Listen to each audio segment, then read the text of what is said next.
Did you know that 73% adults between the ages of 25 and 35 overthink and believe they are actually doing themselves a favor? But the truth is, overthinking adds to the problem, so much so that the worry starts to cause more stress than the actual issue. If you're a classic overthinker, then this one is for you.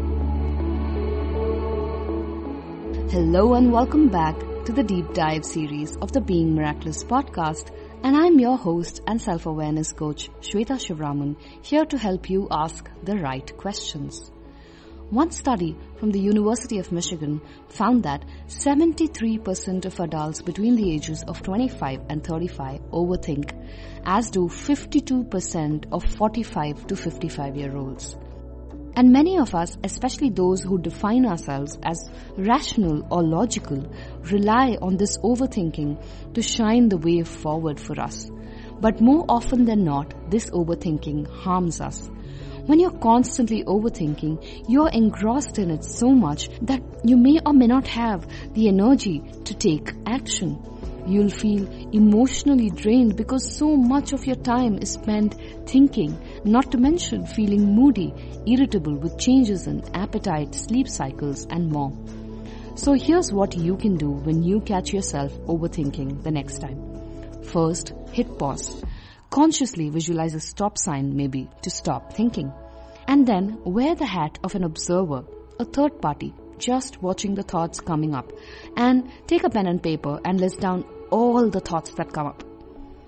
And then ask yourself the first question: how true are each of these thoughts? If you need to put them on a scale between 1 to 10, 1 being false, 10 being truth, use that. 2. If they are not very true, say 5 or less, write a counter to each of these thoughts. For example, if it is self-doubt that's showing up and says, "Oh my gosh, I'm terrible at work," the counter can be, "There are people I know and trust who believe in my ability."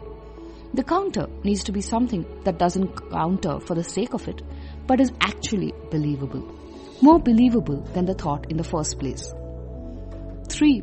If they are quite true and legit, ask yourself, what out of these thoughts are within my control? And how can I act on it? For example, if your thoughts go like, "Oh my god, am I getting the job? Did I interview right? Was I likable? I really should not have cracked that joke towards the end. I knew my sense of humor is terrible." While the thoughts may be true that you do not know if your joke landed well or whether you are getting that job, but analyzing anything in the past is beyond your control. On the other hand, if your thoughts are, "Oh my god, tomorrow is the interview and I'm so not prepared," this could be the truth and something in your control. You can leave everything and take time to plan out what you need to prepare for the interview in the time you have. Deep dive on these aspects the next time you catch yourself overthinking and find answers within. Until we meet next time, this is Shweta Shivraman signing off, hoping you have a fabulous week ahead.